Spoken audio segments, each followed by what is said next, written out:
We will go ahead and call this meeting to order. Can we take roll call, please? Ms. Atkins? Here. Mr. Bach? Mrs. Peterson? Here. Mrs. Sandow? Here. Mr. Sorensen?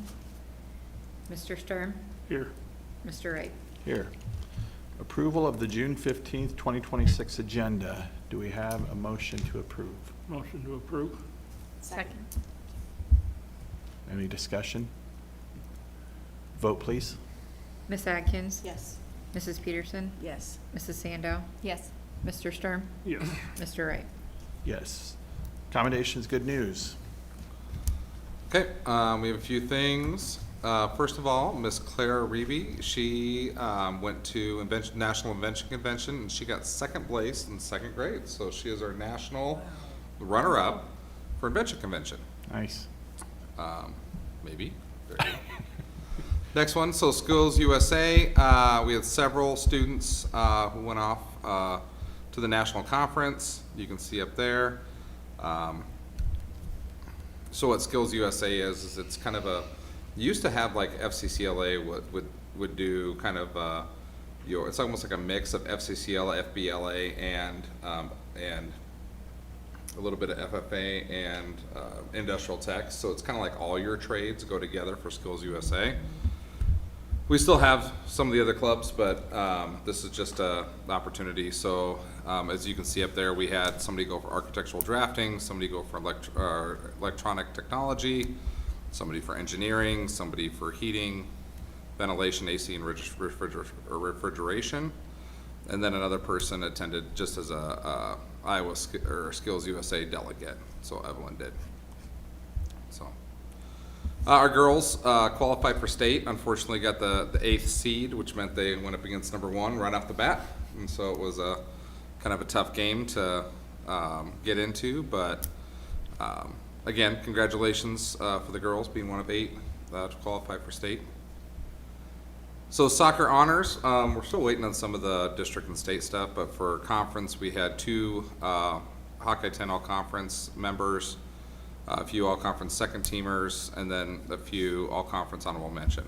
So it's dang near our whole team if you look up there. So good season. Boys, all of their awards are out. So we did have a first team. Adrian, I think this is the second year in a row that he's been an all-stater. Academic all-state, first team. 4 individuals there, an academic all-state honorable mention. The KMA boys soccer team, Adrian also made that. Hawkeye 10, all-conference first team, 3 individuals, 3 on the second team, and then a couple honorable mentions. So again, this will be the last time we have the H10 in front of our awards. We're moving on to the Missouri River Conference next year. So hopefully we continue to have the same level of success. And that's it. Oh, and then there's a youth musical going on right now. I just want to tell people, if you are interested in going, it is actually the fall music, or the high school musical this year was Alice in Wonderland Through the Looking Glass. It was kind of almost like an adult adaptation of Alice in Wonderland. This one's actually the original Alice in Wonderland. They're doing like the junior version. So I don't know. Do you know how many they have? How many kids they have? I want to say it was like 75 kids. Yep, 75. It was a huge Is it that turnout. many? Yeah. And I just know they have 2 Hazen girls. That's all I know. So. Yep. Their performances are Friday at 2 and 7. And they started clear back in May, as far as, for some rehearsals and stuff, and they've been kind of going ever since. And this last 2 weeks, they went every day. 8 hours a day last week, or not quite 8, 7 hours a day last week, 7 hours a day this week. So performances Friday at 2 and at 7. Anybody else? Okay. All right, then we'll move on to comments and suggestions. This is the first portion of our meeting where we open the floor to any public comment that they would like to direct towards board. So we'll give it a couple minutes here.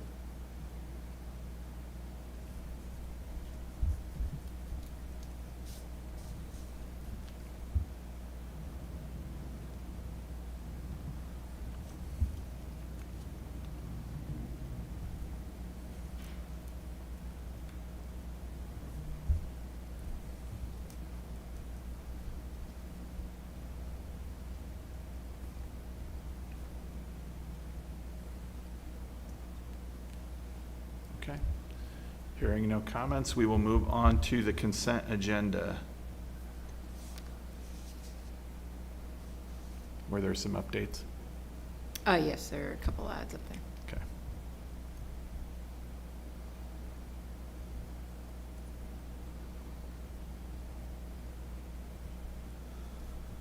Okay.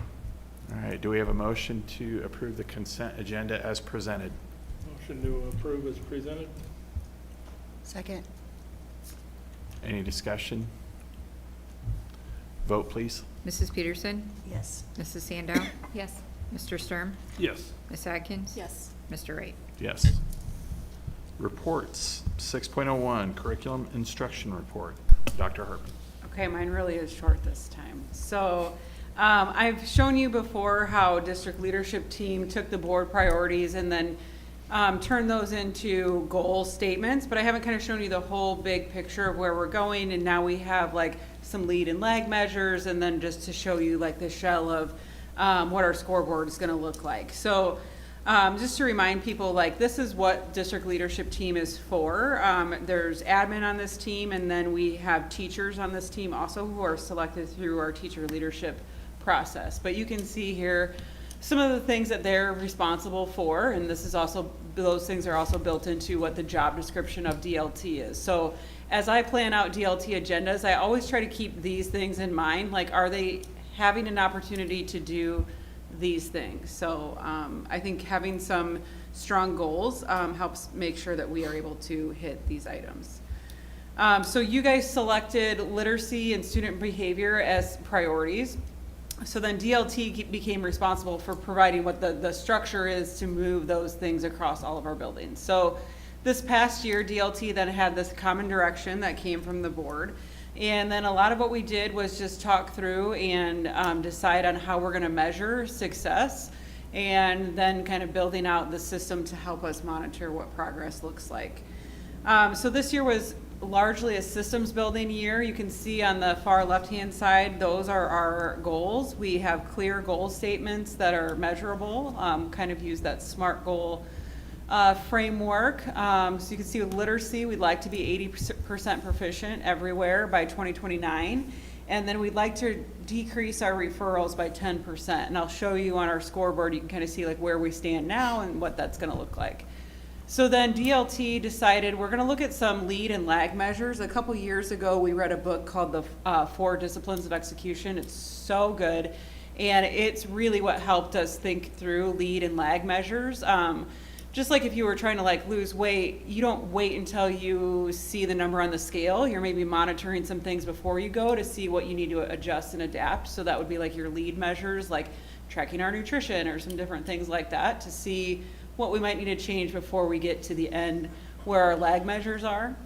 So you can see some of the things we've identified that we're going to be looking at as a DLT throughout the year. And then I built out this monitoring system, and I'll show you a quick little preview. But it would be our district scoreboard, so it's going to be what DLT is going to look at consistently through the year. We have built-in times where we're going to be looking at data that is relative to each of those things. And then I think that helps give me like a board reporting structure, because then I'll just be able to take all of that and then come back and share with you guys all of that information and the analysis from DLT. So it was really just kind of moving from goals to action. We've got our goal, our lead measures, implementation, and lag measures. So like I said before, instead of waiting until the very end, we're going to look at some different actions along the way to make sure we're getting the results that we want. So here's just a quick snapshot. It's hard to read, but this is what the literacy side is going to look like when we meet as DLT. So you can see our goals at the top. We've got some measurements. If you look K through 8 right now with our fast literacy, that's one of our measurements. Our baseline score is at 63%. We want to be at 80%. You can see some other things. I do have on there, buildings have not yet reported out like what specifically their literacy focus is. Their BLTs will need to meet to do that, but I just kind of started to play with this and put some things in those boxes. So as DLT meets, these are the things that we're going to get updates on, and just kind of see where trend lines are going on some of these things, and make sure we've got some good feedback loops built in to be able to send feedback back to building leadership teams. This is very similar, but this is what it looks like on the behavior side. You can see we've got baseline major referrals in there. You can see each of our buildings, but the total for the district was 3,151. So we want to reduce that by 10%, which would be 2,836. And then you can see there's spots then where we're going to measure our lead measures, so the things that we're trying to put some pressure on to see if that helps move the needle on those referrals. So we'll be tracking some of that as we go through DLT this year. So again, that scoreboard, this is what it allows us to do, is just to identify some of those trends early, spotting some patterns, providing some feedback. You know, I think sometimes in some places we set goals and then we just kind of like let it ride, and we really should be like checking in to see like, do we need to adjust some things, whether it's resources or support. And so I really am hopeful that that's what all of the thinking around this and the scoreboard kind of allows us to do, is to be able to make some of those adjustments as we go and provide some of that feedback back to building teams.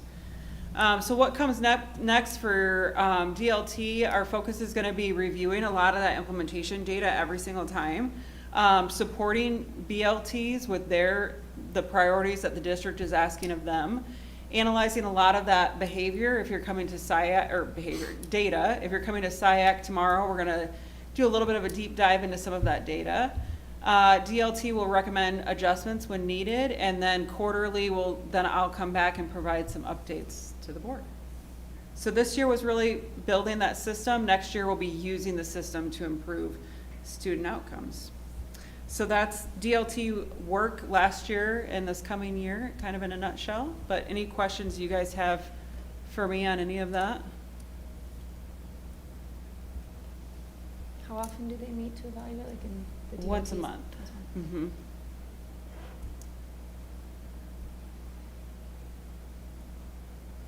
So we have the district leadership team, and then we have basically building leadership team. Yep. So from what comes from the DLT, is it all disseminated the same way to BLT?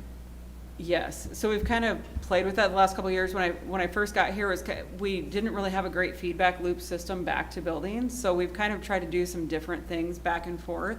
I think we've got a pretty good system now.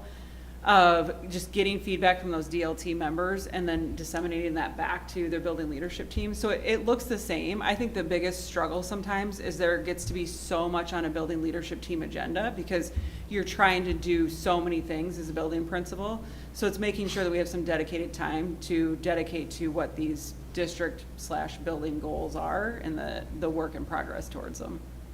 Good.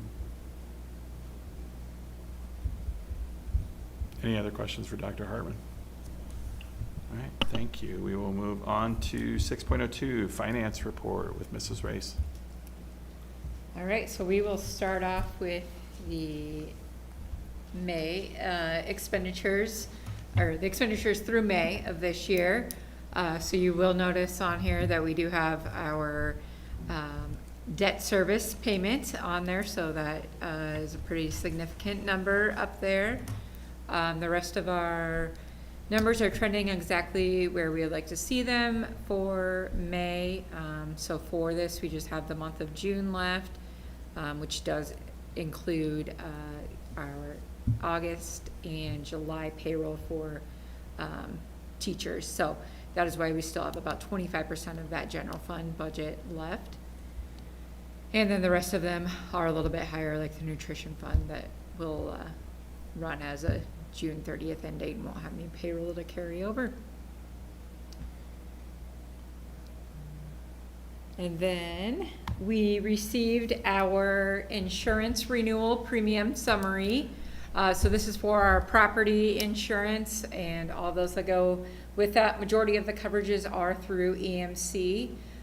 So our property insurance is a 9% increase.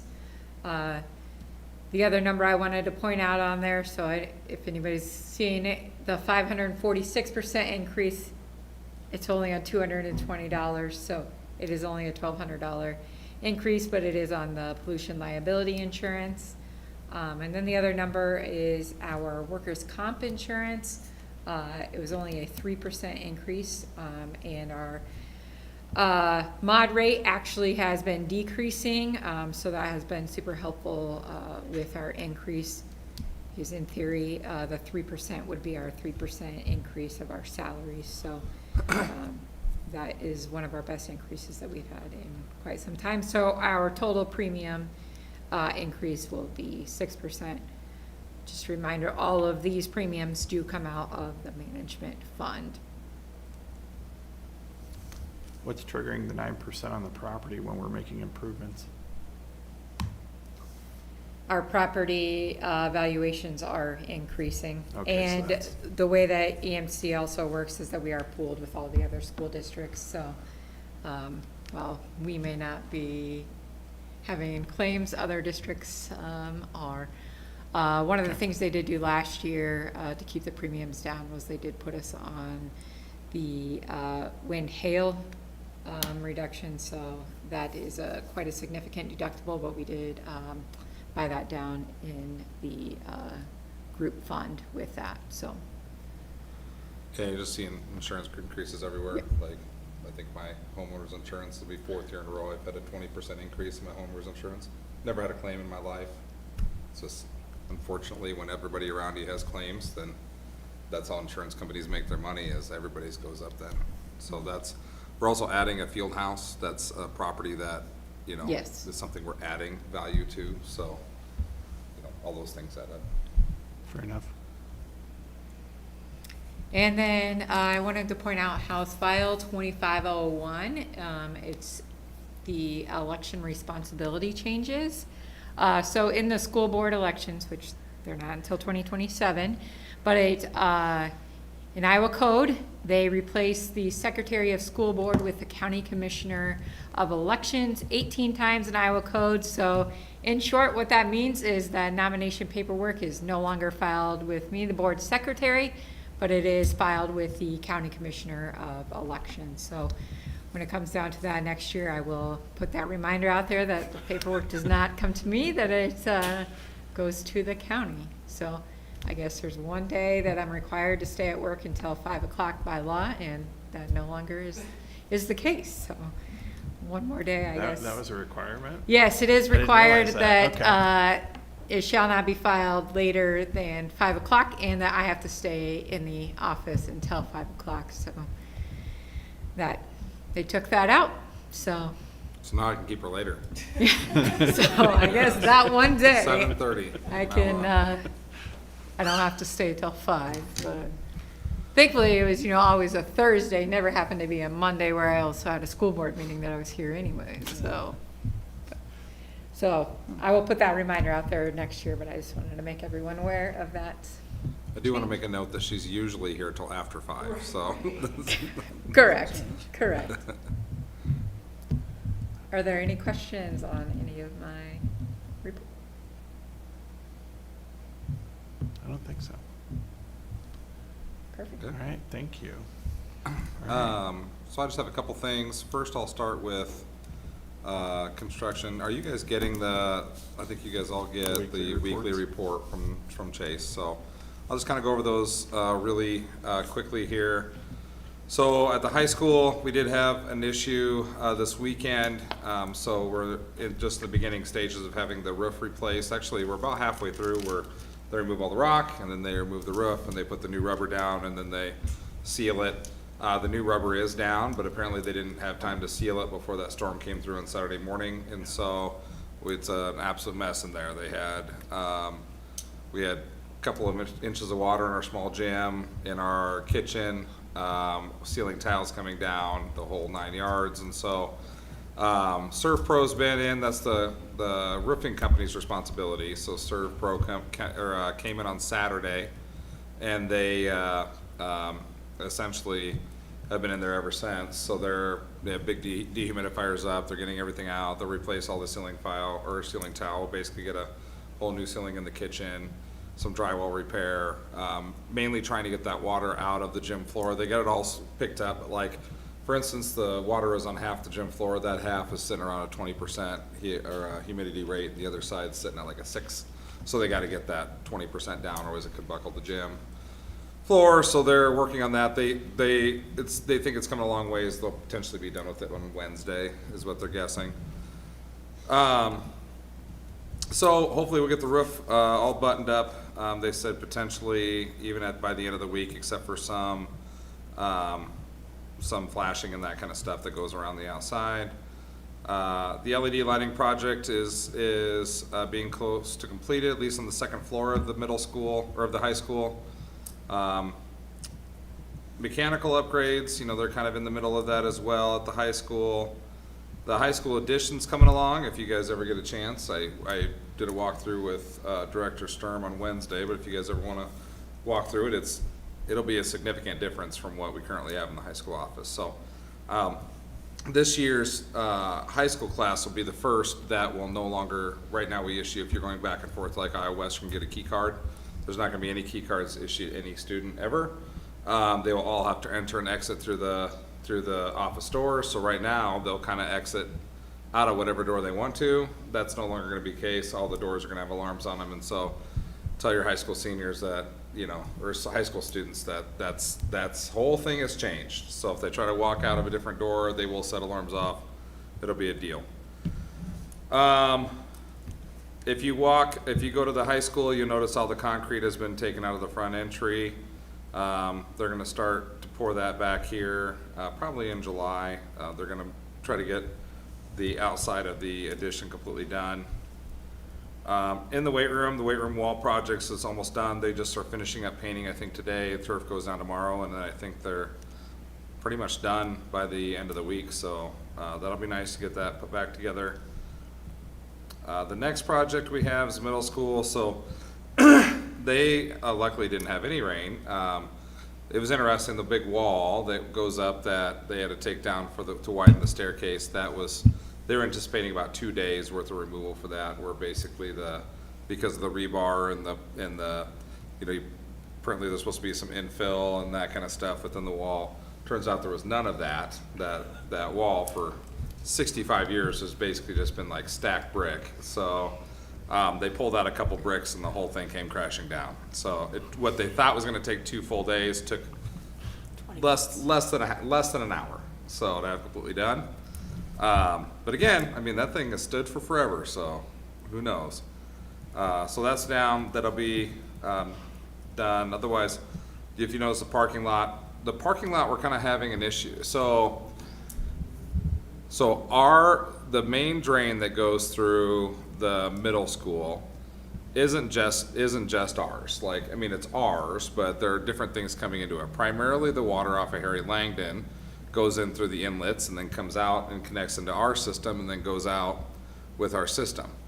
So even though we have that cut off right now, anytime we get a significant light rain like we had this weekend, that water is rushing in there and then has nowhere to go, so it's just kind of bubbling under the surface and coming up. So we're gonna have to probably work with the city or something to try to funnel the water elsewhere. We don't know, we were talking about potentially putting inner tube tires like in the outlets or in the inlets to try to make the water continue to run down. We might even funnel it towards the softball field, to try to, in a major rain, just trying to get it to go anywhere other than the parking lot, because we need about 2 weeks of dry weather in order to finish the underground or piping and then grading, so that way we can start thinking about pouring. So, but we need 2, and when I say rain-free, I don't mean like your little storm that comes through, I mean your significant rain. We need 2 straight weeks of no significant rain for us to do that. So hopefully that'll happen. Then if you go over here at Titan Hill, you'll drive around, you'll see that they're just in the middle of replacing the doorways and the windows and that kind of stuff. So, really kind of cooking there. So just, for just a reminder, the middle school additions focus primarily right now on the 6th grade hallway, or the 6th grade wing, and then the hallways. So that's kind of where they're focused on. They'll do, and a little bit in the office, but they'll do 7th and 8th grade. They're going to alternate classrooms during the school year, and they'll finish it all up next year. So if people have any questions about what area is getting done, you can just say we're focusing on the 6th grade area this summer. And then a lot of the HVAC stuff. So, all right, any questions about construction? I have a quick question. Yeah. So if we flow the water towards the softball fields, could you put like the drainage tiles under there like they do on agricultural farmland so it doesn't flood it really bad, or is that? So there is drain tile in the softball field. There is, okay. But the water, if you notice, sometimes when we have significant rain, the softball field will kind of flood anyway because Yeah. it's a low area. That'll be an inevitability. Like right now, that runs off into the parking lot. So we have to dam up the water somewhere. And I mean, that was such a tremendous amount of rain on Saturday that we started getting the bubbles in the football field again, where the water was underneath it. It couldn't drain fast enough, so it starts lifting the turf of the football field. Yeah. Now it's all settled down. You won't even notice it happen, but just trying to, it's those rare events that we get, 3 or 4 times a year that where we get, 2 or 3 inches in an hour. Like that's what we can't handle right now. Yeah. So we need it not to do that for a little bit. So if you know Mother Nature's phone number, tell her to chill out just for 2 weeks. Yeah. Then she can let loose. So, and then the athletic building, they do have, they're pouring kind of what do you call it, there's a wall that goes around the outside of the old building, and it's about 2 feet deep, and then it kind of goes up about 4 feet, and that wall's for 2 purposes. One, it helps support the siding in the building, and then 2, it's supposed to be for flood mitigation purposes. The city's having us do that, and so that's almost complete. Once they're done with that, all of our siding and roof is on site, so they'll start putting it up. All of the siding has the installation on it, so should go fairly quickly. So right now they're also working on all the underground plumbing that's going to be kind of replaced, and then they still got to pour remember our floor has to raise a little bit, so they got to pour that too. And then the July 12th is when the other building gets here. So once the other building, and they'll start pouring the footings, the foundation for the building, and then once the other building gets here, it'll go up. I mean, you'll see some real action then, but anyway, any questions? All right. Second thing, I'm going to piggyback off of Dr. Hartman's presentation. Yeah, those things. Where's the presentation? The one I had, do you want me to pull it up? No, the Strategic what? plan. Oh, strategic plan. Yeah. This one. Yeah, pull that up, and then the website as well. but we can do this first. So we're gonna present this to SIAC tomorrow. This is strategic plan. I also emailed this to you guys. You guys will actually be discussing this and voting on it in July. But this is just a kind of initial draft. If you scroll down, you know, this, keep going. You kind of see the areas there. You'll see some fast facts. You know, the way we wanted this written was easeability to read. Like, we know as a district school, like what we're talking about when we talk about our goals and how we're gonna get there and action plans. We want this to be more for the community focus, so something that's not tremendously long, something kind of gets to the point, kind of outlines the major things that we're looking at. So anybody can pull this up, and if you're looking at our school as a place you maybe want to work at or attend, you can pull this up and just say, okay, well, here's some information about us. If you keep going down, here was the overview, kind of a timeline of how this is developed. If you keep going. So this is that community engagement survey we did last year, kind of a short synopsis of that. Keep going. And we'll actually put that engagement survey on the website that I'll show you too. Here's our mission and vision. Keep going.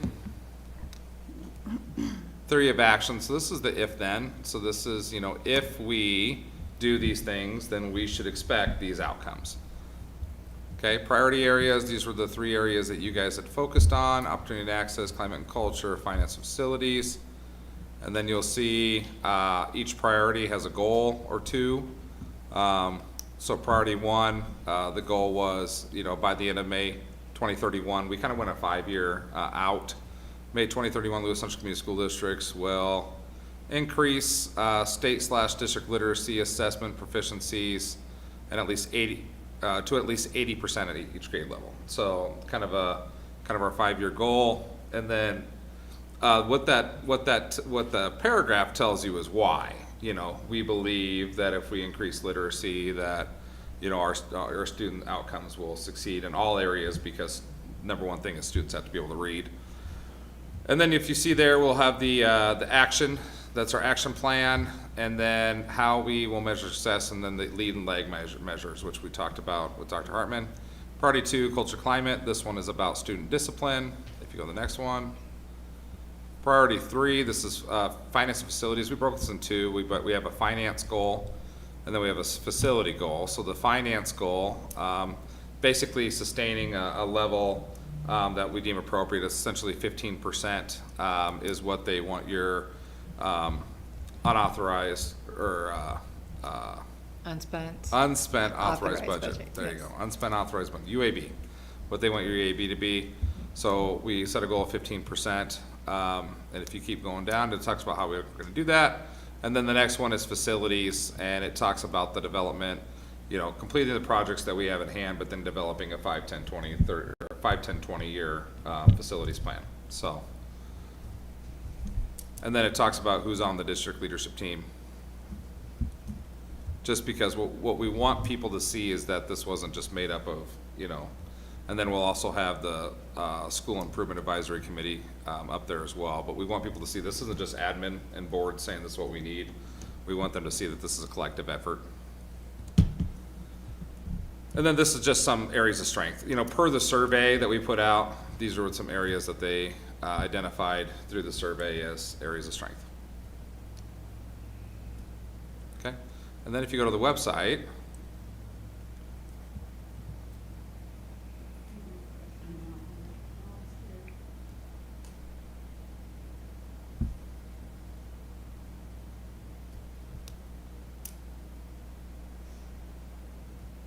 maybe. Oh, it's not here. So we want a kind of a landing place that people can go and they can kind of see. So Emma quickly put this together. And so you'll see all the same stuff we had in the flyer, but if you scroll down, these buttons are not active yet. We're gonna work on these, but if you keep going, you'll see our priorities, and then you can click each one of the priorities. And this will be the landing place that you'll see each one of the goals land under, and then like the scoreboard that Dr. Hartman shared, you know, we can incorporate that somehow or some elements of that into it. So not only will people see this is what our plan is, but they'll be able to see on a quarterly basis how we're performing and toward those goals. So.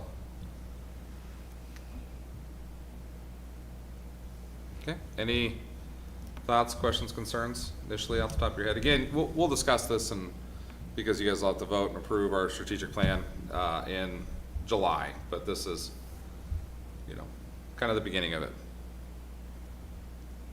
Again, the whole purpose of it, I shared this with some different superintendents and they really liked it, and they're like, how'd you land on this one? And I said, because it's short and easy to read. Because a lot of times when I pulled up, like, OPS's is like 38 pages long, you know, I'm like, I don't necessarily, if I'm a community member, I'm not reading 38 pages of jargon.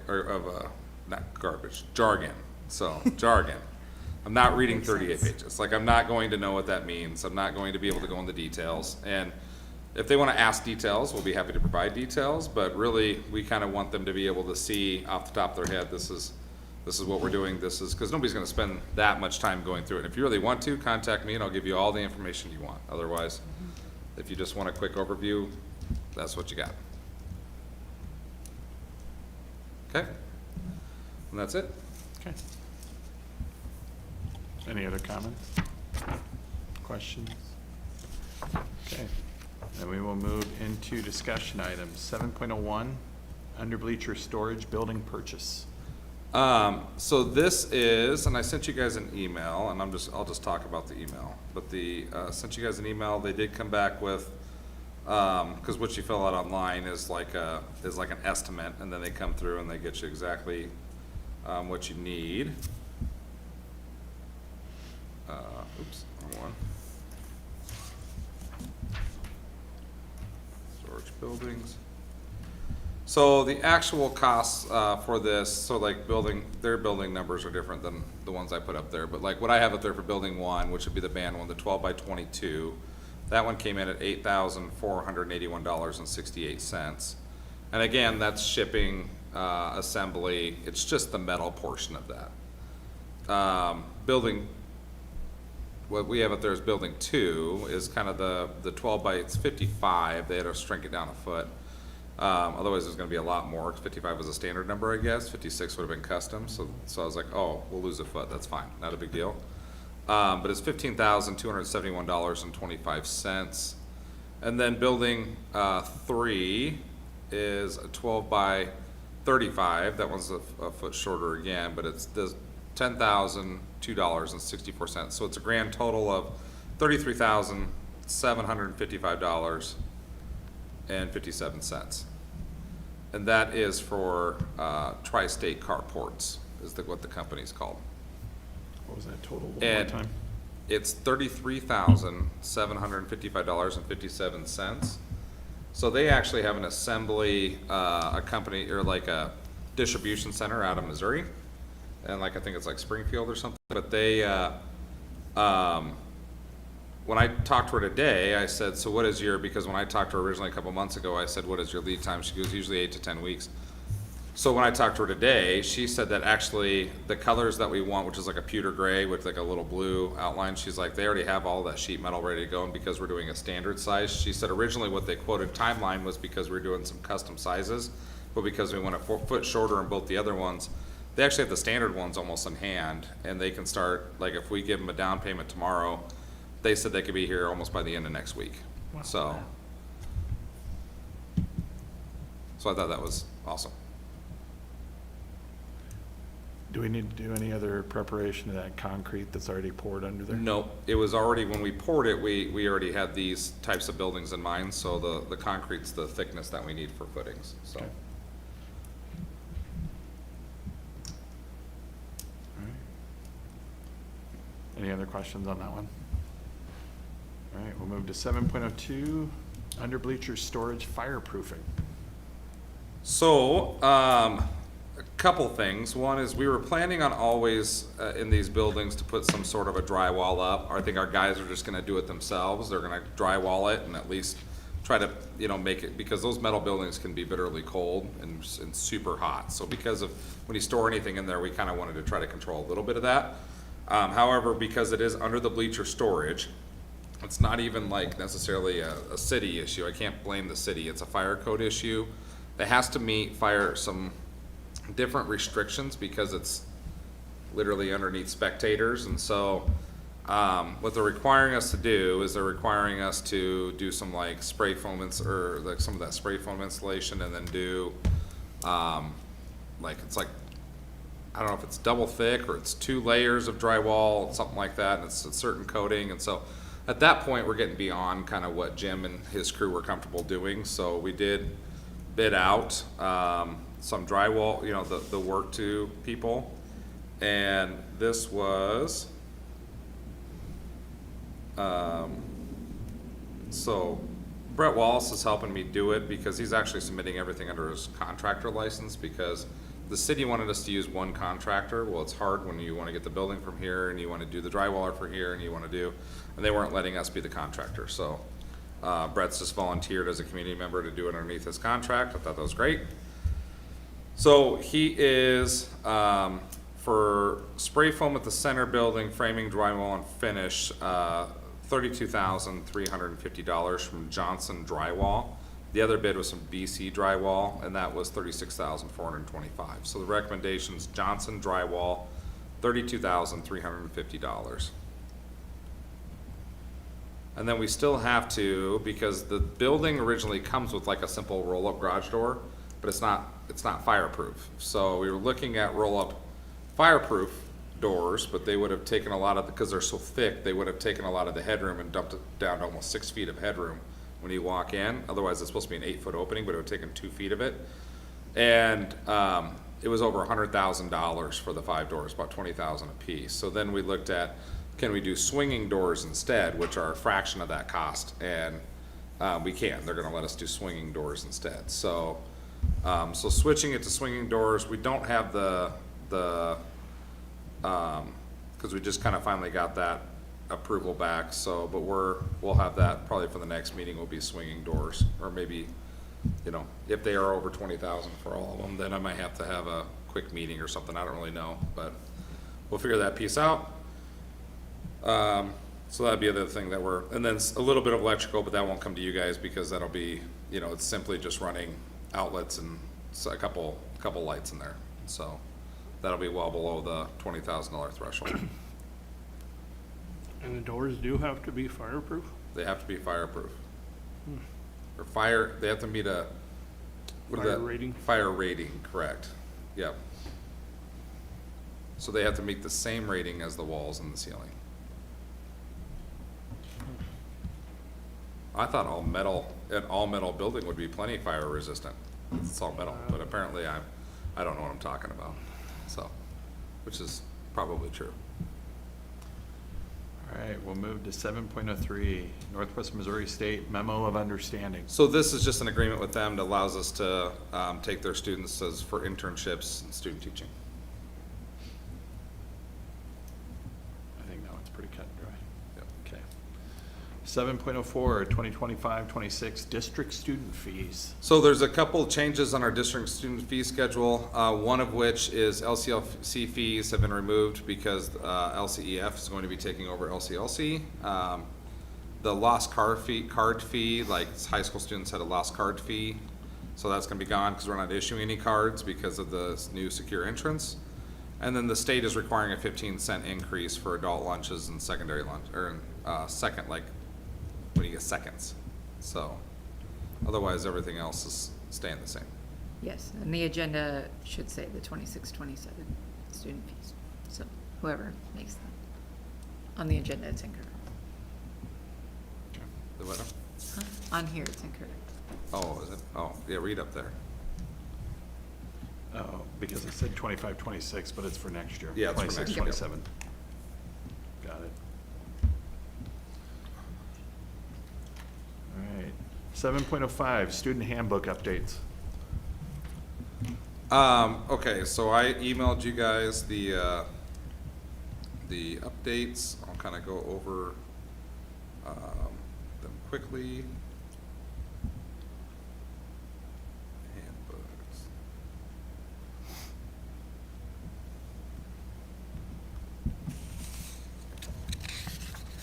Oh, actually, we have them up there.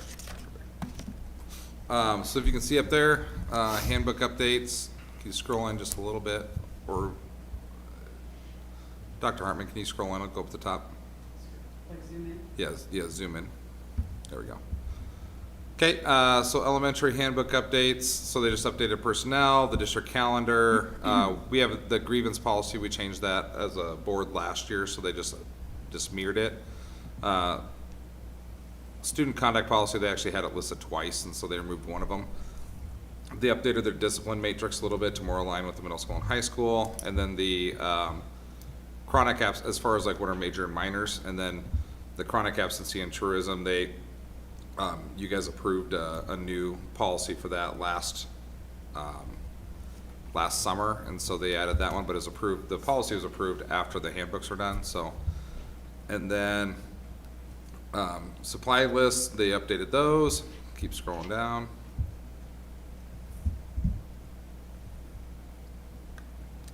So, trying to see if there's anything, I mean, nothing earth shattering, everything is just either updates to reflect current policy or to remove, repeats.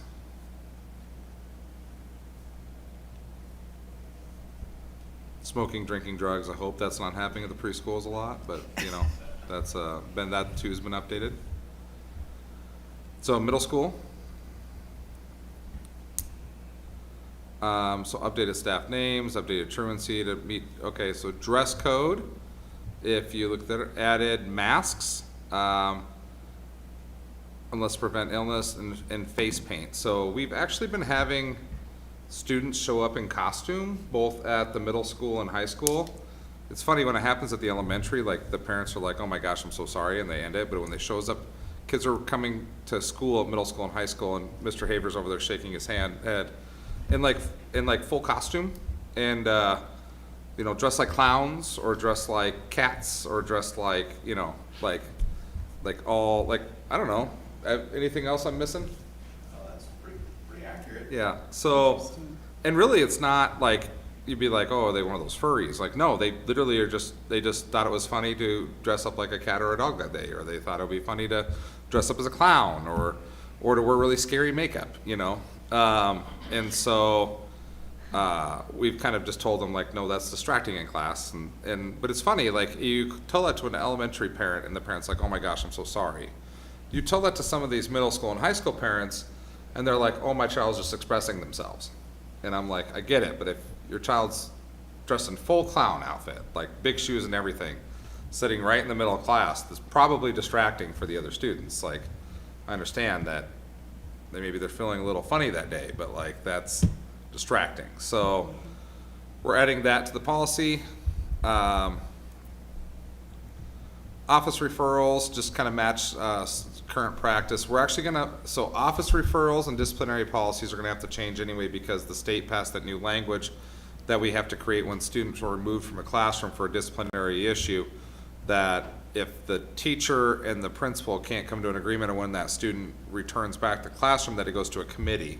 Both And- levels. Yeah, and so we're gonna have to update that. We just don't have that guidance yet, so those sections, if we update our policy after IASB puts out their recommendation, after the state puts out their recommendation, then we'll probably have to review and revise that before school starts. But as of right now, I told them, I said, just update it with what you have, and let's go. And then, if you keep going down, let's see. So that's about it for middle school. And then high school. So this is updated tardy policy. So the first 5 minutes of class are essential for receiving key instruction. Learning targets, success criteria, and information necessary for success throughout the lesson. Tardies to school and tardies to class are addressed separately. Please review the expectations below. And then they have some expectations there. You'll see in the red what was crossed out, green what was added. Keep going. Since I have Mr. Haver here, actually, do you have any just overarching things that were maybe changed, or why you changed them? Yeah, this year we really looked at tardy to class and put in some new policies in place around kind of a step procedure in terms of consequences of parent notification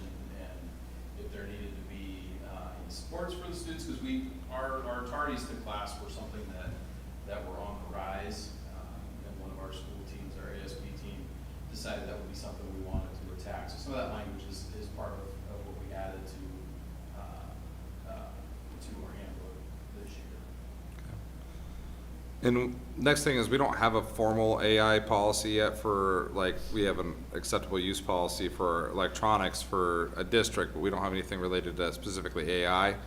Because the high school is dealing with it more than anybody, and that's primarily with students submitting on original work that they're getting off of AI, they didn't want to put some policy in there that basically says, like, you know, use AI only when it's authorized. I mean, one of the things we want to acknowledge is that we're not going to stop it. It's just like Google back in, you know, the 2004 when I was in senior in high school. They'd be like, no, you can't use Google. You have to go use an encyclopedia. And I'm like, but Google has an encyclopedia. You know, like, I feel like it's kind of the same thing. Like, ChatGPT, I mean, AI is here. It's going to give you pretty accurate answers. We need to teach kids how to use it and not how to, you know, use it appropriately. So that's really what that's about. And then we had a section about school resource officer and what they are and what they do and don't do. So school resource, that's new for us because we'll have a new one starting this year. Keep going down. We'll blurb about Saturday school. Remove the key cards.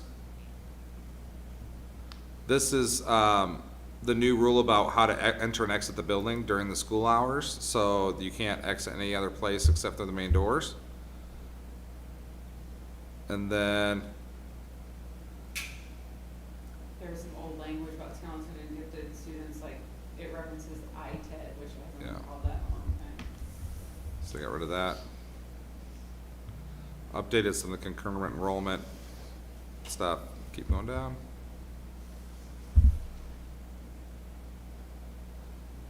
Just clean up the language for early graduation. So the main thing is all early graduation requests must be submitted to the building principal for approval. So before, we've had a couple of situations where, like, people would tell their counselor, I'm gonna retire, I'm gonna graduate early, and then the counselors are busy and they don't relay that information, and then the student doesn't show up, and you're like, okay, where's that student? It's like, well, he graduated, you know, so it's one of those things where everything should technically go to the building principal, so then they can come to you, because nobody approves graduates other than you guys, so. Keep going down.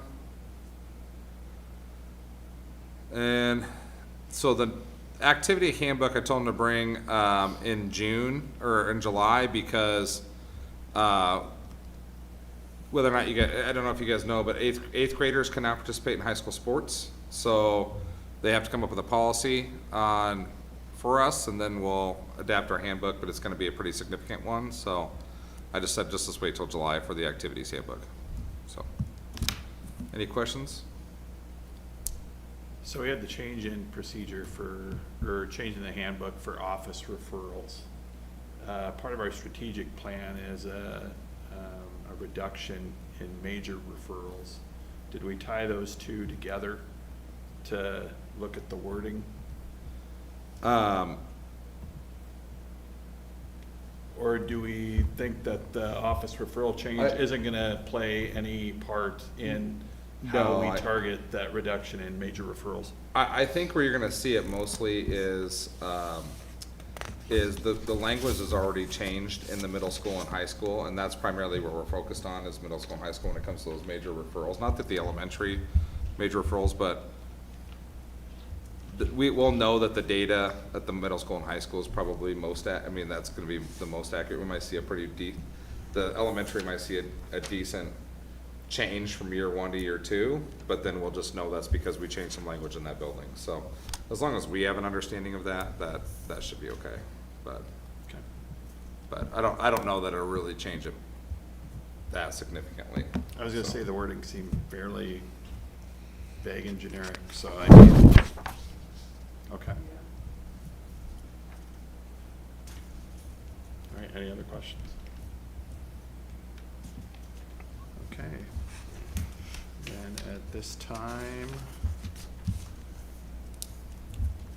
we have closed session for an open enrollment revocation. So closed session is recommended to discuss revocation of open enrollment applications per Iowa Code 21.51A. Closed session is appropriate to review or discuss records which are required or authorized by state or federal law to be kept confidential, or to be kept confidential as a condition for that governmental body's possession or continued receipt of federal funds. Do we have a motion to move to closed session? Motion to move to closed session? Second. Was that a second too? Okay. Any discussion? Vote, please. Mrs. Sandow? Yes. Mr. Sturm? Yes. Ms. Adkins? Yes. Mrs. Peterson? Yes. Mr. Wright? Yes.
All right.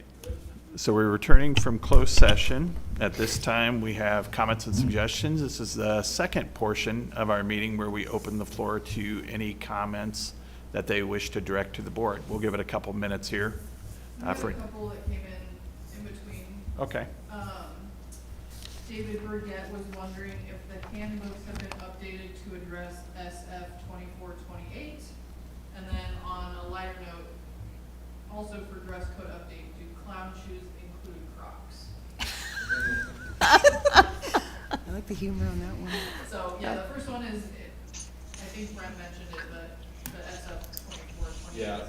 yeah, no, it hasn't, oh, sorry. There we go. That's what we had talked about earlier with the disciplinary committees. They haven't put out any official guidance yet, in either the state or the education department or the Iowa Association of School Boards hasn't updated the policy yet. So that'll be something that we'll have to revisit once it's done, but we need to at least get the handbooks so we can get them put into our, because the handbooks are put into Power School, and then you guys can always update them anytime. So hopefully by August, we'll have the provisions of Senate File 2428 and their disciplinary protocols updated by that point, so. And for the second point on the Crocs, I wish, but then my son would only be able to wear his Hey Dudes. Fancy Crocs. And, yeah. Yeah. We could require kids to wear them in sport mode so they don't fall off, so. And then the other one, Andrew, if you can just remind the audience that minutes are added after. Somebody asked for minutes for today's meeting, but those will be added. You just state that those will be added with whatever time frame after the meeting. Yes, so minutes will be published within 2 weeks of the board meeting this evening, as per Iowa code. That's all I've got. Okay. Then we will move into action items. So we'll go into 9.01, under bleacher storage building purchase. Mr. President, Yes. got a motion to approve from Tri-State Carports in the amount of $33,755.57. Second. Any discussion? Vote, please. Ms. Atkins? Yes. Mrs. Peterson? Yes. Mrs. Sandow? Yes. Mr. Sturm? Yes. Mr. Wright? Yes. 9.02, under bleacher storage fireproofing. Mr. President, Yes. approve fireproofing work for Johnson Drywall in the amount of $32,350. Second. Any discussion? Vote, please. Mrs. Peterson? Yes. Mrs. Sandow? Yes. Mr. Sturm? Yes. Ms. Atkins? Yes. Mr. Wright? Yes. 9.03, Northwest Missouri State Memo of Understanding. Mr. President. Yes. I'd like to make a motion to approve the memo of understanding with Northwest Missouri State. Second. Any discussion? Vote, please. Mrs. Sandow? Yes. Mr. Sturm? Yes. Ms. Atkins? Yes. Mrs. Peterson? Yes. Mr. Wright? Yes. 9.04, 2026-27 district student fees. Mr. President, Yes. I'd like to make a motion to approve the recommended district student fees for the 26-27 school year. Second. Any discussion? Vote, please. Mr. Sturm? Yes. Ms. Atkins? Yes. Mrs. Peterson? Yes. Mrs. Sandow? Yes. Mr. Wright? Yes. 9.05, student handbook updates. Motion, Mr. President, Yes. I'll make a motion to approve the changes to all building handbooks. Is that the right one? Or as presented, yeah, however As you want to say it. presented. Second. Any discussion? Vote, please. Ms. Atkins? Yes.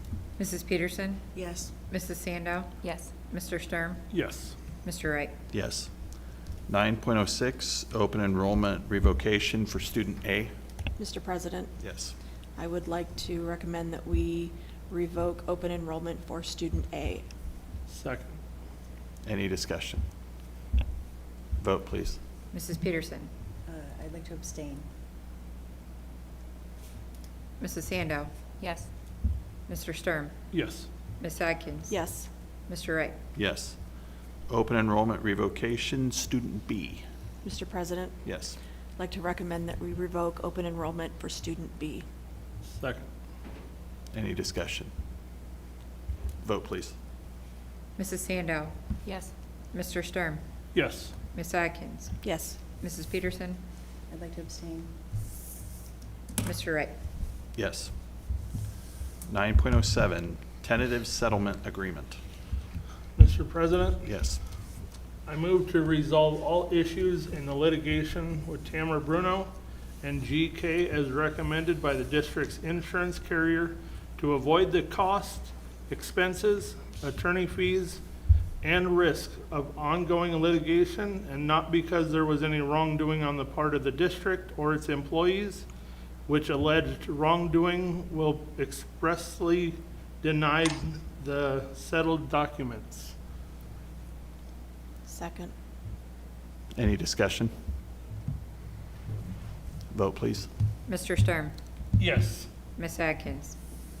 Yes. Mrs. Peterson? Yes. Mrs. Sandow? Yes. Mr. Wright? Yes. Terms of interest, future board meetings. With SAC meeting tomorrow night, School Improvement Advisory Committee, and then we have our regular board meeting on July 13th at 6:30. Just one meeting in July. Okay. No other items on our agenda. Do we have a motion to adjourn? So moved. Second. Second. All those in favor say aye. Aye. Aye. All those opposed?